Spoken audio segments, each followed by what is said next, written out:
What's up, everybody? Welcome to the 215 SportsCast. I'm Frankie Donahue here with John Creighton, and we are coming to you live from the Philadelphia FOP Lodge number 5, fresh out of the 7C Lounge. Always fresh. It's our new home. It is our new home. We love these guys. They go out of their way to accommodate us. Today they really went out of their way for us. They were dismantling stuff for us. Yeah, they dismantled. They turned the air off because of the humming, and they put us in a ballroom, which is awesome. Yeah, big stage and a projector screen in here. It's ridiculous. I think next time we're going to try and get on stage. That'll be awesome. We're going to do a 215 dance cast? Yeah, we'll do a 215 like dancing on air. But we're here. This is our second official podcast. We're hoping to be better than the first podcast. Let's hope so. Technically and content-wise, so we'll see how it goes. You'll let us know when we post this, and you give us your feedback. But first, I want to start off, obviously, it's the day after the Super Bowl. We got to talk about the Super Bowl. Unfortunately. I'm pissed off. I'm a certified Patriots hater. Mm-hmm. I hate Tom Brady. I get that he's the GOAT. I understand all that. I accept that. Doesn't mean I got to like him. Right. It literally put me in a bad mood. Yeah, I mean, when they scored that final touchdown and I saw Tom Brady running around and then he hits the ground, I was like, click, I'm out. Yeah, I couldn't do it. As soon as they scored that, so I watched probably the whole overtime with the mute on because I didn't want to hear the Patriots fans cheering. Yeah. And I blocked anybody on Twitter that I follow that's like Marky Mark or Chris Evans or anybody that's from Boston. I muted them so they didn't show up on my timeline. So I was pretty much just sitting there by myself in disgust, getting angrier and angrier every time the Falcons couldn't make a stop. They had the ball under 4 minutes, up 8, the Falcons did, up 8 on the Patriots' 20-yard line. Under 4 minutes. You gotta convert. And they lost that game. You gotta get 3 points there. That's it. That's the game. 3. That's the game. And for Dan Quinn to throw the ball on back-to-back plays in that position got Matt Ryan sacked, and then an incompletion, and now he lost 15 yards on the sack. Yeah. Now you're out of field goal range because then you got a dumb penalty. And all of a sudden you lost like 25 yards. Like that's ridiculous. That can't happen. You're in field goal range. They lost like 23 to 29 yards, something like that, right? Push them out of field goal range with a sack and a penalty. Yeah, it's ridiculous. If that happened here in Philadelphia, the city would have burned down. Yeah, we would not be doing a podcast today. If the Eagles are up 8 with less than 4 minutes left on the opponent's 20-yard line and blow the game like that, yeah. You would see absolute anarchy. So Doug Peterson calls a pass play, right? And the guy gets and Carson gets sacked. Yeah. What are we doing today to Doug Peterson? Well, if you follow it up with Jason Kelsey having a holding call right after that now takes you out of field goal range. Yeah. Doug Peterson is literally packing up all his stuff at home and getting out of town because people are going to be out there with their pitchforks. It'll be like that scene from Friday Night Lights where they have the go back to wherever you're from, like lawn signs in the ridiculous. yard. By the time he got back to his house, his grass would be on fire. Yeah, it would be insane. So luckily it wasn't us for once. Right. It was Atlanta. And people in Atlanta don't care. At the end of the day, they don't care. They're probably one of the worst fan bases in sports. Yeah, they don't care. They only cared because they were in the Super Bowl. Yeah, it doesn't matter. Whatever. But let's go look at Tom Brady. Let's look at Bill Belichick. I don't want to do it, but let's do it. Yeah, right? Let's be objective here. Let's put our hate to the side, which is going to be hard because I really I hate them a lot. But let's put our hate to the side. They're the top tandem in NFL history, right? Yeah, I mean it's just you can't argue. They've been to yesterday was their 7th Super Bowl together. They're 5-2 now in Super Bowls. I think Belichick have another one from being an assistant coach somewhere, so now he's got six rings. Tom Brady broke the record for quarterbacks last night, five rings total. I mean, you can't deny it. And I did find myself, as they were coming back, putting my hate aside and just going, man, like this dude is really good. Yeah. You know what I mean? He's unbelievable. He's really good. He wears Uggs. It's ridiculous. Do you know what I mean? He's like unbelievable. He's like awkward. Like if you didn't know he was Tom Brady and you looked at him, you wouldn't think, This Yeah. guy's an athlete. I Like, love he's just awkward. I love when they show him in like his college combine, and they show him like in just his shorts. he's brutal. He's got the same body as I do. Yeah, he's got a dad bod. Yeah, it made me feel good about myself that I could one day be Tom Brady. And it's like, you just watch, like, he doesn't. Danny Amendola is not No. One of the greatest receivers ever. Like, No. Chris Hogan was a lacrosse player a couple years ago. Like, he makes these guys go. Anybody know who James White is if he's not on the Patriots? Well, that's the thing. Why does it work for them? Why can they get people that failed on all other teams that they were on, didn't make rosters, whatever it was? It's because of the two guys you just said. But that's like no one else can duplicate that formula. Because they Is it buy literally just buy them? into it. Yeah, they buy into it. They buy into whatever Belichick is selling, and you have, I guess, after last night, arguably the greatest quarterback ever. Yeah, that argument's done now, right? Yeah, Like, there's no more Montana. I mean, it is what it is. It is what it is. I mean, Montana had stars around them. Yes. So Yeah, look at the stars. two. They're always 1 and 1A, Montana and Brady. And people that hate Brady never want to put Brady above Montana. It's the same as like Kobe and Jordan or LeBron and Jordan. I'll never put Nobody LeBron or Jordan. nobody will ever say that anybody's better than Jordan. You know what I Correct. mean? So it's like the Brady argument. The people that have been around forever will never want to put Brady above Montana. But look at what they have.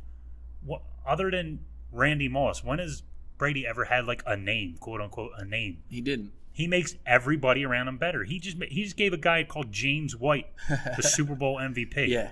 And he had like Unbelievable. 15 catches. Unbelievable. That's what he does. That proves to you right there who's the greatest. Yeah, he's the GOAT. And we have to accept that. I can't wait till he retires because that's going to open up a a path for us to actually win a Super Bowl if we could get there. Like when Jordan went to play baseball. Yes, it opens up the door It for allowed everybody. Houston to have their championships. So, but here's the thing. Looking at that game, it made me think of a couple things. How far away are the Eagles now? Like, I feel like they couldn't compete with those teams yesterday. Well, the Falcons in the first half, at least. No, see, the Falcons, I was thinking about this on the way over here. The Falcons are the reason Chip Kelly doesn't have a job. Not directly, but if you think about how, like, look at the pace of that game yesterday. And I think the Patriots ended up with like 90 plays total.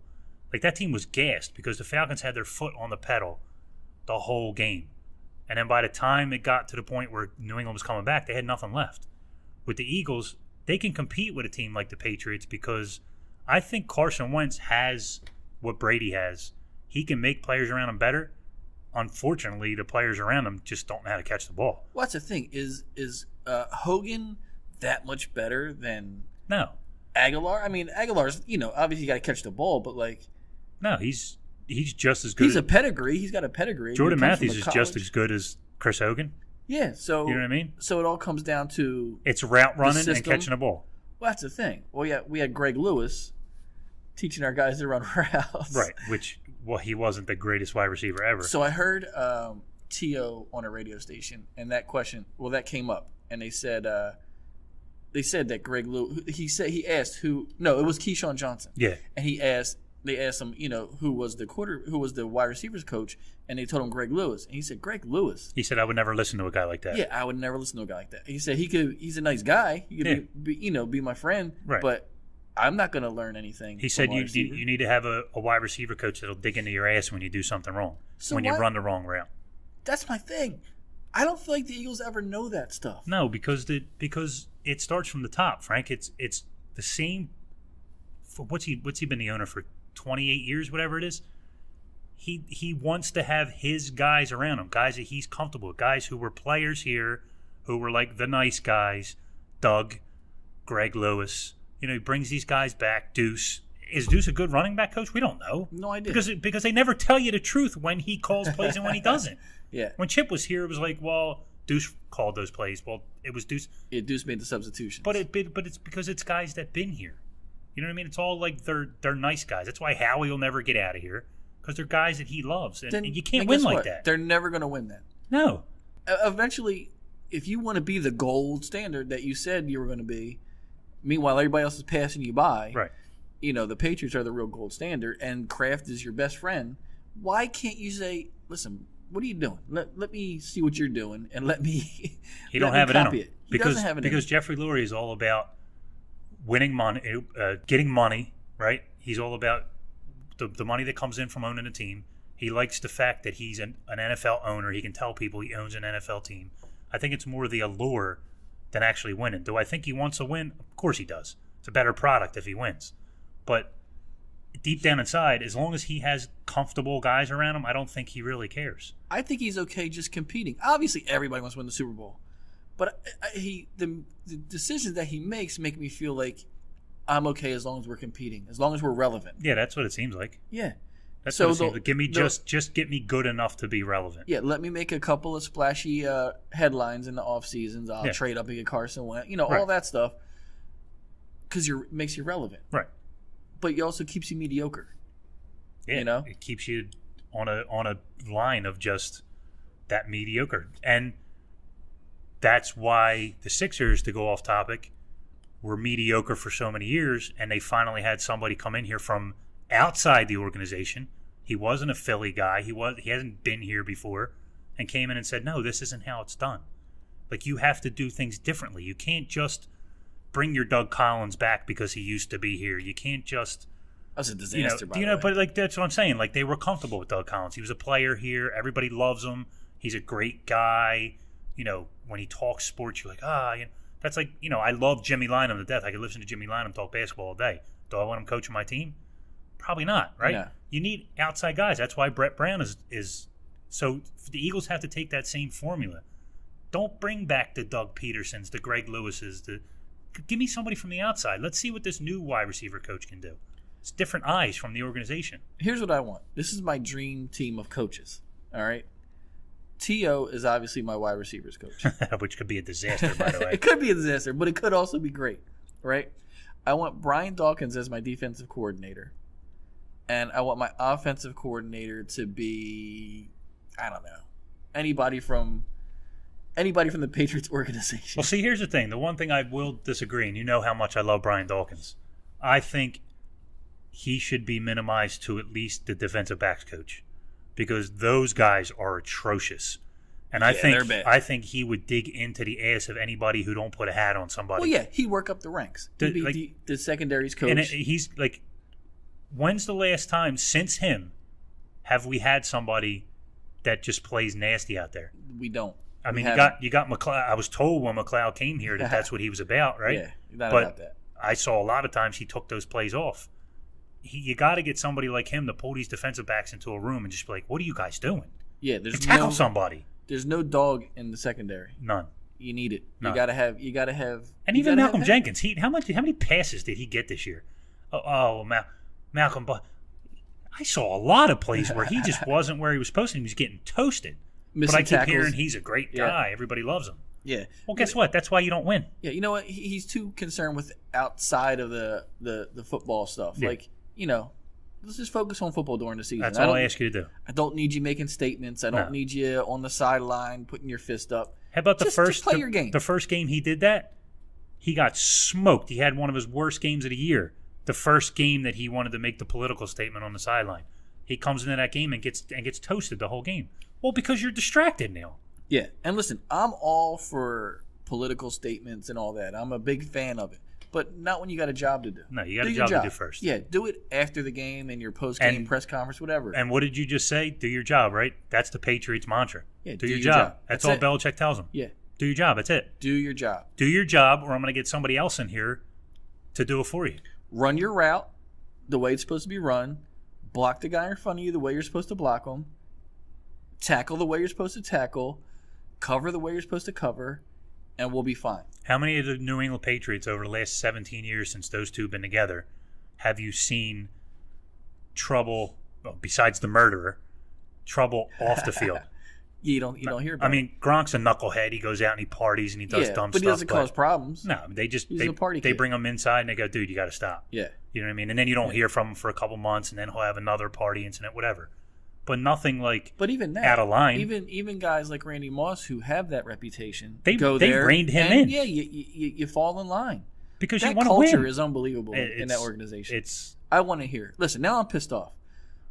We're going to go to a break because I need to calm down because you're making me hate the Eagles. And I don't want to hate the Eagles because I love them so much. And bring back Frank on the other side. Yeah, well, I'll be back, and hopefully I'll be in a better mood. Hey, guys, what's going on? It's John. Just here to tell you a little bit about our friends over at Max Out String Studios, and all the amazing things those guys are up to. Do you know they offer the most scientifically advanced fitness training programs for athletes in the country? They have several training programs that you can choose from, including a revolutionary training program, an athletic-based training program, and a leadership development program. All great athletes choose Max Out Strength Studios for their mission and their vision and the values that are taught. Max Out Strength Studios, remember the name. You can experience Max Out right now and schedule a free workout and evaluation by going online to maxoutstudio.com. That's maxoutstudio.com. All right, everybody, welcome back.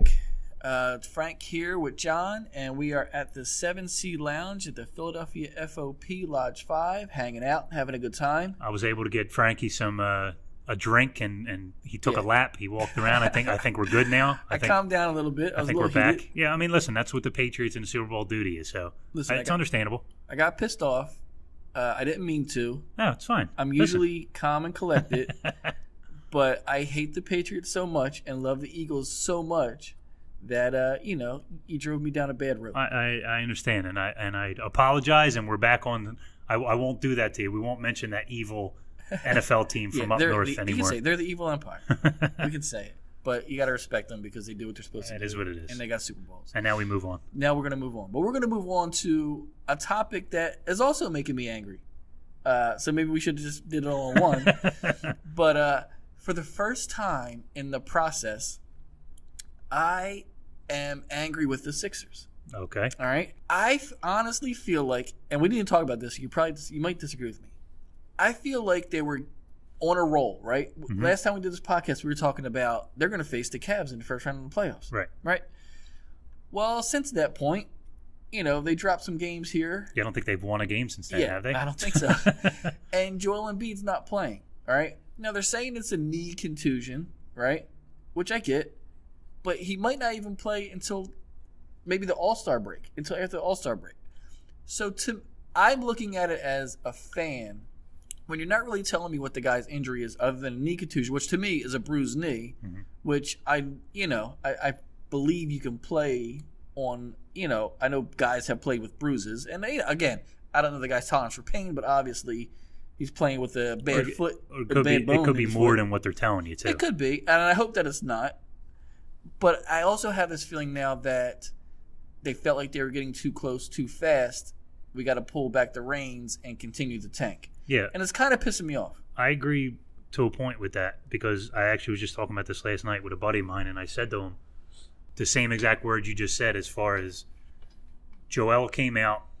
He said, we got a legitimate shot to make the playoffs. The team bought into that. The players bought into that. Brett, to a point, bought into that. He said he loves that talk. He loves that fire. So they started playing like that, and now they're suddenly 3.5 games out of a playoff spot. But because the NBA is so bad, 3.5 games out, being 12 games under 500 is atrocious. But all of a sudden, they were out of that top 5 lottery. And they started seeing that the Lakers are starting to now tank. You know what I mean? Sacramento's a dumpster fire. So you do have that going for you, but you can't really bank on that. So now you're 6 or 7 in the lottery, and you're looking at it like, all right, there's legitimately 5 studs at the top of this draft. We're out of that top 5 right now. So I think the organization got together, which is what you just said, and they were like, listen, Joel's got a little bit of a knee problem. Ben's not coming back till after the All-Star break. Let's pull back a little bit here. All of a sudden, Covington's got a sore elbow. He can't play. Ja's knee's hurting him every game. He can't play. Noel had a stomach bug. It's the same stuff that you've been seeing the last couple of years. Where I do disagree with you is I think they see it as this is the last draft of the process. We got the pieces that we need are there for us in this draft. I think we need to do what we got to do to rein back what we've been like, the winning. Let's get into this draft and then let's go. I don't think it's going to continue like that. I think it's because of this draft. Are you okay with it? I mean, here's the thing. It's hard for me to say because I want one of these guards. I watch guys like Malik Monk and Markelle Fultz play, and there would be amazing fits on this team. And I just feel like if you don't get one of those players, even though you got Ben and Joe, like I feel like you stepped out of the process a little too early. So I think that I'm okay with it. And listen, I'm a season ticket holder. I don't like going down there and seeing Stauskas, TJ, Ersan, Rashawn, and whoever as my starting five. Gerald Henderson as my starting five. I don't want to see that. But if I know it's for the bigger picture, winning now take care of itself. Like, just keep winning, because even though you're gonna have a worse record than you do now, you're not guaranteed any of those top 5 studs anyway. So just win while it's in front of you. You know. I think they think that I think they think they'll be guaranteed at least the top 5, and if you can get in that top 5, you're good. Yeah. I think that's what it is. I don't know. If I can win, I want to win. No, I believe I loved when they were winning, but I just think that they see it differently than us. I think that everything, the process was laid out to get to the Ben Simmons draft, and then you got to the Ben Simmons draft, and unfortunately he got hurt. I think had he not gotten hurt, we wouldn't be talking like we are right now. Right. I think if Ben Simmons comes out of Summer League not hurt, we're not talking like we're talking right now. I think they're already starting to win because nobody knew whether these kids in the draft now were going to be any good, but everybody knew Ben Simmons was the guy, right? So now that he's hurt, the season's almost over. You're winning a little too much, but not enough. I think it was just like, all right, guys, listen, we need to get back in that spot. Let's get to this draft. And then as a fan, if they come out next year and they start doing the same stuff again, then I'm on board with you. Then I go, all right, now what's going on here? Do you know what I mean? Yep. But I got to be patient for one more draft. I owe it to myself to be patient for one more draft. I'm with you. I hear you. I'm just tired of losing. No, I know. You're over right. it. I'm ready to. If we're winning. I tasted it. I saw a light at the end of the tunnel of this season, and it could have been. It might have resulted in you didn't make the playoffs, and chances were you probably weren't going to make the playoffs. But I felt like you had a chance. But now I feel like forget it. There's no shot. We're definitely going to, it's going to be a losing season. And, I'm just going to have to accept it. Well, think about what you just said, though. You saw a light at the end of the tunnel. Imagine if they were playing like that, but with a healthy Ben. Right. Do you know what I mean? And the light's still at the end of the tunnel, just the road is longer now, which, sucks. And an injury dictated that. An injury did dictate that. By the way, we have a great article about why Ben Simmons needs to play up on 215sports.com from one of our guys. Our new man, Pat Kelly, wrote a nice article. I like it. He did a great job. So if you get a chance, go check that out. So we're going to keep with the Sixers for a minute. Joel Embiid did not make the All-Star team. Didn't make the reserve as well. I feel like he probably should have at least been a reserve. But again, I'm biased. He's my favorite Philadelphia athlete ever. After whatever, 20 games or whatever it is. But he is going to be competing in the skills competition, the big man skills competition, which will be a cool thing for him. Are you coming off he's got this knee contusion? I don't know now that if I want him, if he really has this injury, I don't know if I want him to compete in it. Well, the Sixers organization is going to look like fools if he does go and play, because he hasn't been able to play in the games because you're saying his injury is severe enough to keep him out. Right. But then you're going to let him travel and be a part of the skills competition. They're going to look like fools. They're going to have to make a choice, because as a business decision, it's going to shine a light on your organization, because his personality is going to shine out there that weekend, right? So you almost have to have him in it. So they're going to have to play him in a game before, like he'll play the game before the All-Star break. You know what I mean? And then they'll go from there. But it's pretty exciting for the city to have a guy. When's the last time we had somebody like represented, in the All-Star weekend, other than like when Iguodala was in the slam dunk contest? I think. See, I don't know if we agree on this. Let me see if you agree with me on this. All right. So, is it really a snub that he didn't make it? And I asked that in a light of, did you want him? All right, he's going to go out there. He's going to embrace the weekend. He's going to be there with your Melos and your LeBrons and all this. He's going to be on their team, and and they'll probably embrace him, and he would probably end up shining in a situation like that. And he would put Philadelphia on the map. We haven't had a guy in the actual game since AI, right? I think that's. Has there been anybody in the actual game, right? So, but the one thing that I was afraid of was that it would be a little too much for him, as far as how great would you feel if he goes out there and gets hurt in an All-Star game?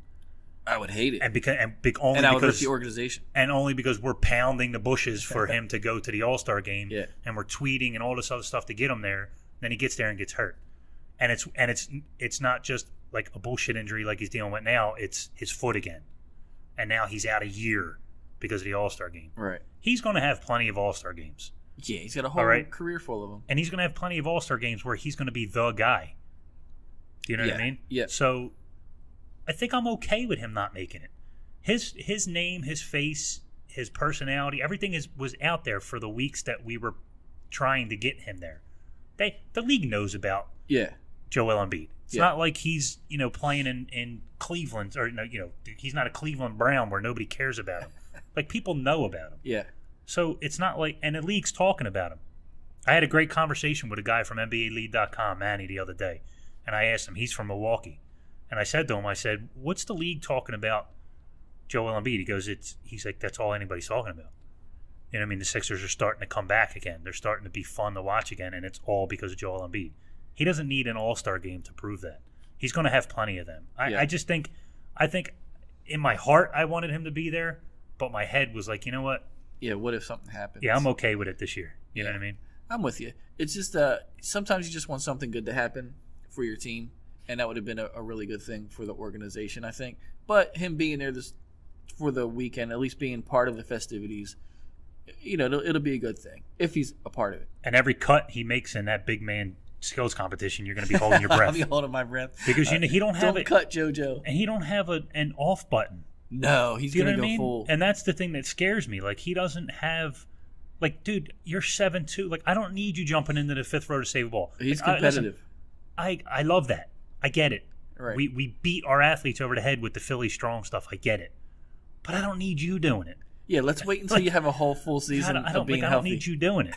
You know what I mean? Like, just stop. And that's what I feel like he's going to go out and do the All-Star game. He's going to want to show everybody, look how I am. You know what I mean? And that's what scares me. Yeah. So, Brett Brown, I feel like he's developing a nice culture here. He's got a lot of young guys, a lot of young talent. And I'm seeing people improve. Like, I'm seeing Dario is getting better. Like, every week he's getting better. He's getting accustomed to the game. Mm-hmm. Obviously, Embiid, what they did with him in the offseason, was amazing. And he's known Ben since he was a baby. So he's known Ben. Yeah. So they got a good relationship there. Is Brett Brown the coach of the Sixers when the Sixers are contenders? I think, we've talked about this over and over again, right? And I think we both agree that he should be, right? Whether we agree that he should be and whether he is two different things, but there's a good shot he's coach of the year this year, right? Well, there was a good shot until they started losing again, right? Up until that, but there was so do you fire the coach of the year? Do you fire a guy that's probably going to get votes for coach of the year?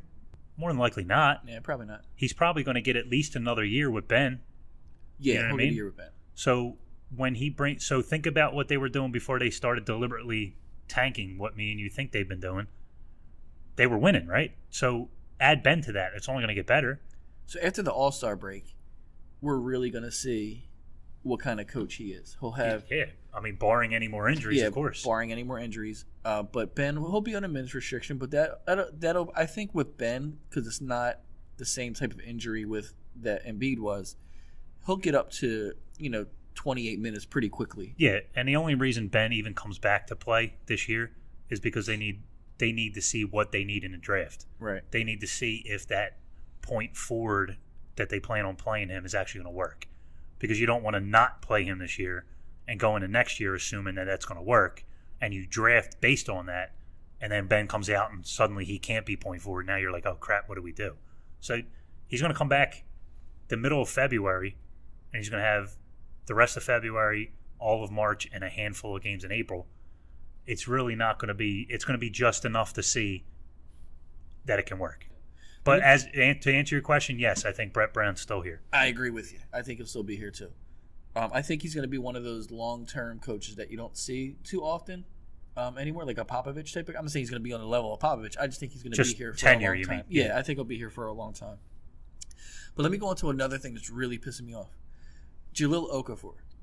All right, so I don't know if it's true, and I'm not fact-checking or anything like that, but I did see a report that the reason he didn't play the last game was because he wasn't in game shape. Whatever that means. Well, he was out. Yeah, I didn't see that. He was out drinking all night or whatever it was. I'm not saying he was. I'm just saying I don't know what that actually means. Right. But for him, if that's true at all, right? I can't stand them. I don't like Jahlil Okafor. I don't like. I like the pick in the draft. I thought it was a good pick. I liked his offensive game. Yeah, because like we talked about earlier, who else were you going to pick at that point? There's no one else to pick. But he hasn't improved at all. He hasn't done anything more than he did last year. As a matter of fact, I think he regressed. Yeah, I agree with that. He doesn't rebound. No. He never plays defense. And when he tries, it's hard to watch when he tries to play defense. Frank, Dwayne Dedman. You know who that is? Never heard of him. Okay, Dwayne Dedman was signed to like 47 10-day contracts in his career. Yeah. He's an ex-Sixer. Okay. So that tells you how much he's not the type of player that you know, because he was actually on your team for a year. He pushed Jahlil Okafor around like it was nothing. You're talking about a journeyman. Yeah. I think he might be like 50-some years old, this guy. Pushed Jahlil Okafor around like it was nothing. Like, dude, work on your craft, man. Yeah, that's the thing. He doesn't work. I think he's lazy. I think he's lazy. Look at Joel. Joel played basketball from 16 to 19. Yep. Went to college, barely played. Yep. Came out of college, was hurt, didn't play for 2 years. And when he got on the floor, he was the best player on the floor. Yep. All he does is work on his game. Beast. Absolute beast. And he didn't play for 2 years. Yep. This dude's been legitimately on your squad for 2 years and done nothing because he's leaning on that. Everybody's saying, oh, man, this guy's got great post moves. He's a great offensive player. Is he really a great offensive player? No, he's not a great. Does he shoot jump shots? He's a good offensive player. He's a low post player in a league that doesn't play with low post players anymore. Can he hit a 15-foot jumper? He would have been really good on the 1980 Celtics. It's ridiculous. Here's the thing about. So here's what's really pissing me off about it. First of all, you're lazy, and that pisses me off. But now you're hurting your trade value as well. It's atrocious. Yeah. So back. I don't know. It was around draft time, right? When with Ben Simmons and all that stuff. We could have traded him. We had the cards in our hand, mm-hmm. right? We had the upper hand. We could have went to the Celtics and said, we could have got whatever we wanted, pretty much. Now, they know that you have a logjam at center, and they know that you like Noel with Embiid more than you like Okafor with Embiid. Yeah, because they tried that for like 6 games, and it was awful. It was atrocious. That would never work, and the league knows that. The league knows that'll never work. But now we can't trade this guy because the league knows that you got to trade the guy, and he's lazy. You're never getting anything back. You gotta send. First of all, I heard that there's like 3 teams in the league that he would work with. There's like 2 of those 3 that are even interested, and basically the only team that you could salvage anything from is Chicago. And when I heard that, I looked over the roster and I'm like, you got to be kidding me. Like, we're not going to get – first of all, put Jimmy Butler out of your head. Yeah, you'll never get Jimmy Butler. Because you're not going to get Jimmy Butler unless you unload the whole entire future for him. And then you look at it like, are you going to be okay with Jahlil Okafor for Doug McDermott at a second-round pick? I mean, no, you're not. Maybe he works with this team because of Ben and Joe and they spread the floor or whatever. But this is a 3rd pick in the draft. Yeah, you're not getting value back. He should have been the 1st pick in the draft. He was one of the best. This kid only knows winning. He's only ever won in his entire life. He's never had to work on anything. Like I read an amazing article the other day that said Jahlil Okafor never had to work on his craft because he was always the best player on the floor wherever he played. So that got him lazy. He was like, I don't have to. I step on the floor. I'm the best player on the floor. But when he gets in the league and all of a sudden he's playing against men who know how to defend him, well, suddenly that great offensive player isn't so special. And his value around the league shows. If it was any better, if me and you were lying right now, you would look and say, well, 30 teams won him. But they're down to like 2 teams that would even be interested in a guy. His game does not translate to this current NBA. Could you put him on Golden State? No, couldn't put him on Golden State. They would run laps. They would lap him before he even got back to the other side. Golden State would prefer to have a Murray Spates type of guy than a Jahlil Okafor. They would love Nerlens Noel, a guy who can run and play defense. That's it. That's what they want. He don't need the ball. Nope. Jahlil Okafor gets the ball and the offense stops. The whole entire stadium just stands there and goes, all right, what's he going to do? Yeah, and granted, his post moves are tremendous, but great post moves. But that's it. That's all he does. Like, that's it. Yep. If he goes to another team, let me ask you this question. He goes to another team and he comes back here and plays against Embiid. Is he going to be able to pull that stuff off against Embiid? No, absolutely not. He'll get back in his face every shot. Does he pull that stuff off against, even though I can't stand him, and this is for another podcast, Hassan Whiteside? Does he pull that off against that guy? Doesn't happen. So legitimate big men are going to expose him. Yep. Right? So what are we like? I listen. I totally agree, and I'm just so disappointed in him completely, and I totally disagree. I mean, I totally agree with you that he's bad. It's funny because I had those feelings about Noel at the beginning of the year. Well, it's because he opened his mouth. Yeah, when he was making all those comments and stuff like that. And it's completely switched. And before I was like, you got to keep Okafor because of his talent. But now as the season goes on, I'm like, this guy doesn't bring anything to the team. And Noel brings energy when he's out there, And Noel bought into this whole thing that they're doing. He bought in completely. Your backup role. Yep. Now, whether he's only doing it just to be a good soldier. Right. I think ultimately Noel's going to be out of here because of money. Yeah. But he's played the role that Okafor just pouts. He pouts and he sulks. Well, that's the other thing, too. So Noel, his contract's up at the end of the year, right? Yeah. It's possible that you're going to lose both of them. Yeah. So you can't trade Okafor and get any value back, and you might lose Noel. So you got to move them both. Yeah, you got to move them both and get what you can get for them. That's it. Because, like you said, the league knows that you have to solve this issue. Yep. So you're not going to get top dollar for either one of them. All right, we're going to head to another break. We'll come back for our last segment for this week's podcast, and hang in there. Hey, everybody, this is Frank from 215sports.com. Listen, you need to sell a home for any reason, and I mean any reason. Whether you're moving out of town, maybe you're going through a divorce or facing foreclosure. Who knows, maybe you just don't like your house anymore and you're trying to get rid of it, but you're having a hard time. Well, guess what? Bobby Buys Homes can help you out. He buys all types of properties, including duplexes and apartments, in as-is condition. And he can get you a cash closings in as little as 2 weeks, maybe even at your full asking price. So if you have property in Philadelphia or surrounding counties, go to BobbyBuysHomes.com. Fill out a request quote. He'll get back to you probably within 24 hours because he wants to help you out. Go to BobbyBuysHomes.com. All right, everybody, welcome back. I hope you enjoyed a word from our sponsor. Here with John, I'm Frank. We're at the 7 Seed Lounge here at the Philadelphia FOP Lodge number 5. It's a great spot. You should come check it out. John was at a club show here. Yeah. So we're sitting in the room. It's got a stage in here, right? So when we walked in the room, I told Frankie how the last time I was in here, Raquel was actually here. And she blew the roof off the place, and I was blown away because most people that know me know I was never a club guy, and Frank can tell you guys this directly. I was actually fired from a job because of club music, because we had a radio that everybody listened to, and whenever you had a good week, you would be in charge of what you were going to listen to that week. By the way, it was packing medical supplies to ship Shout out out. Surgical Supply Service. Surgical. Listen, it was a great job. We all had fun. We were all young at the same time, whatever. So the one girl there was real big into club music. This is back, mid-'90s. And I kept changing the station on her, even though it was her turn to put the music on, because I hated it. So I kept changing it. Every time she put it on, she'd walk out of the room, I'd change it again. I was a dick. I get it. But I kept changing it. Well, the two women that like to listen to the club music conspired against me and did a little shady stuff and got me fired. And I keep telling Frankie every time we talk club music, I'm like, I listen to it now. I got fired from a job over club music. Yeah, and just to be clarified, we don't often talk about club music. No. But when it comes up, like as in walking into the room right. and seeing a stage that we were at and there was a club music playing. I was a big fan of Stevie B, though.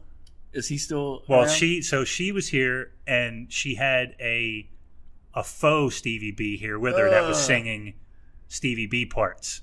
But it wasn't Stevie B. It was like another guy. That's a shame. Yeah, that played that part. That's a ripoff. But it was actually a good show. I had a lot of fun. It was fun here. I'm glad that you got to experience that concert. It was. Listen, for the record, I didn't walk in to come to the concert. I had walked in and it was here. So, Listen, but it was cool. a good time. Good. It was a good time. I'm glad you enjoyed it. Now, if I could reverse back to 1997, maybe I would enjoy it a little bit more and not get You fired might. from my job. You might. So let's talk a little bit about the Hall of Fame, NFL Hall of Fame. We'll wrap it up with talking about this. Specifically, T.O. and Brian Dawkins. Now, T.O. has the numbers, should definitely be in the Hall of Fame. T.O. not getting voted in is absolute horseshit. It's ridiculous. And it's all because of his off the field antics or that's whatever. the only reason. Yep. Which I don't believe should hold somebody. No, it's I ridiculous. also believe that Pete Rose should be in the Hall of Fame. So Mind you, off the field antics that don't include criminal stuff. yeah, no criminal No stuff. drugs, no criminal, no domestic violence, no nothing. And honestly, what was his off the field stuff? Just being stupid. Other than the Eagles thing. Yeah, that was it. But like everything else was on the field. Yeah. The popcorn, the cheerleaders, the Sharpie, whatever. And by all accounts, he's not a bad teammate because if you listen to like B. West and all them guys talk now that were on that team with him, they loved him. yeah, everybody loves him. Everybody says that. I think I saw a thing today from B. West where it said he came and made this team better because of his work ethic and dedication. Freddie Mitchell talks about it all the time. Yeah, Freddie Mitchell loves the guy. So it's you know what it is? I saw Paul Domowitch say the other day that he sat in a room with, I don't know, 57 other writers and beat the drum for Doc and T.O. and nobody wanted T.O. That's just a bunch of salty old writers Yeah, that's it. that probably didn't get what they wanted out of him when he was here. Yep. And they're just bitter and they're going to do everything they can to hold him out until the least the last possible year Right. that they can hold him out. Brian Dawkins didn't make it as well. I'm not too surprised by it only because the position it's hard to get in with the position. And it's his first year of eligibility. And it's his first right? year of eligibility. I know John Lynch didn't get in, his first year. I don't know, did he get in this time? I don't even know. No. Dawkins has better numbers. I think Lynch just has the jewelry. That's you know what I mean? So I think he'll get in. I just don't know when he'll get in. Like, he's the opposite of T.O. All the writers respect him. Everybody loves him. It's just not his time. They looked at it. But I also think a kicker shouldn't get in before a skilled position Or Jason player. Taylor, who's not a first ballot Hall of Famer. No, absolutely not. Why- I don't even know why he's in the Hall of Fame. Yeah, I don't. That's why he's in. He's in because Warren Sapp's in. I have to look at his numbers. I don't even know what his numbers are, but they can't be comparable to No. I don't know, but I never viewed him as a Hall of Fame caliber player. Especially, was this his first time on the ballot? Yeah, First ballot Hall of Famer. Yep. Jason Taylor, first ballot Hall of Famer. Over Brian Dawkins. Over Brian Over Dawkins. Tara Owens. That's unbelievable. Tara Owens probably is he top 5 all time receivers? Absolutely. Easy top 10, Absolutely. and he's not a first ballot Hall of Famer No. because he did sit-ups in his driveway. Jason Taylor, a top 10 defensive lineman No. ever in his career? No. Let me ask you a question, honestly. If you had to name top 50 defensive linemen ever, He does not come into my head. he's a first ballot Hall of Famer, though. That's unbelievable. That's unbelievable. That tells you all you need to know. Huh. Yeah. Really, it tells you all you need to know. I'm dumbfounded. Yeah, because it's ridiculous. Because they picked a kicker Yeah. who stuck around for 50 years. He's only in, honestly, because of how long he was around. That's right? the That's only why reason. he's in. The only reason. And Jason Taylor, who's not even top 50 in his No. position. Hall of Famer. First ballot. First ballot. I could see if he was like year 7 and he had like one more year of eligibility left and they were like, let's throw Jason Taylor a bone. He's first ballot. Yeah, that makes me feel worse about Terrell Owens. That's 60 people sitting in a room going, Yeah, I think Jason Taylor's a Hall of Famer. Kid me?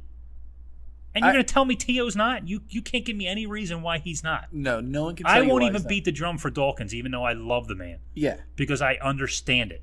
There's zero reason why T.O. shouldn't be a Hall of Famer. No, he should definitely be in the Hall of Fame. It's ridiculous. For what he did for the Eagles alone in 2004, coming back as hard as he did from that injury. And we were only in that game because of Terrell Owens. He's a top 5 receiver in Eagles history and played a year in like 4 games. Yeah, that's unbelievable. Ridiculous. That's ridiculous. It's insane. So listen, we talked about a lot here today, John. Yep. I got pissed off a lot. Yeah, yes, I'm getting pissed off again about this whole Jason Taylor and Terrell Owens thing. So before I start throwing F words around, I think we should end the podcast. Yeah. We'll come back at it next week. And I'm going to come. I also just got back from vacation. Yeah, which is weird. I would think that you'd be in a different light coming back. I mean, you were the happiest place on earth. That's the name of the place, Disney. Yeah, I was at Disney. It was amazing. The crowds. If you're going to go to Disney, go the end of January because there's no crowds. Yeah. And the same thing, we hit Universal. It was the same thing. We didn't wait for anything.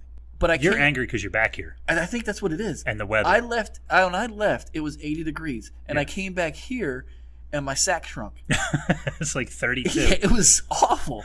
It was awful. And it probably put me in a bad mood. Anytime you come back and your sack immediately shrinks, it just angers you on top of everything else that's going on. When you get off the plane and you're walking up that little ramp that they hook up to the plane, you feel the cold air. Yeah. As soon as I hit that point. Anger. Mad. Immediate anger. And you were like, I got to do this podcast now. I wanted to punch the pilot. I was going to punch the pilot, but I said, listen, you don't want to get, there's a whole lot of stuff going on with, travel ban stuff. I don't want to get on that list. So, listen, I'm going to end the podcast. Sounds if you're good. okay with that. You go with that? We're at the right spot then. I think we're at the right spot. All right. So, we'll put this up. We'll be on iTunes very soon. We're working on that. But in the meantime, you can listen to us on our YouTube page, and we'll post it on all of our social media. Which, by the way, for our own self-promotion. I think you have it right in front of you there, Frank, don't you? I think I do. Like, if people wanted to email us, John, they could email us at – well, no, not at. Because people say at. Yeah, because that confuses everybody. Yeah. Email guys at 215sports.com, and that will take you directly to me and John. We'll both get that email. You can also reach us on Facebook at 215sports, right? On Twitter, you can add us at 215sports, the number 2. Or on Instagram, 215.sports. It's not an at. That's 215.sports. Also, please go to the website because the website drives this whole production. Without the website, we got nothing. We got some awesome writers. They've been busting their asses, these guys. Killing it. Ridiculous. Killing it. They're constantly sending articles. We actually have more articles sent to us than we have space to put them. Yeah, it's unbelievable. Those guys are doing a great job. Please support them. Please leave comments. Go to 215sports.com. Check it out. Interact with the guys on there. If you register, you can go in there and register and give yourself a login name. You can actually leave comments and interact with the guys. Let them know what you think. Yeah, it means a lot. It means a lot to the guys writing. It means a lot to me and John to know that you guys are out there checking it out.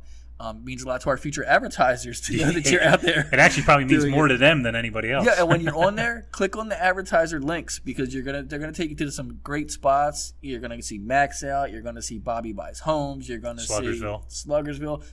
Just click on the links. Trust me, you'll be happy with it. That's all of our endless promotion. So we're gonna say goodbye. All right, sounds good to me. See ya.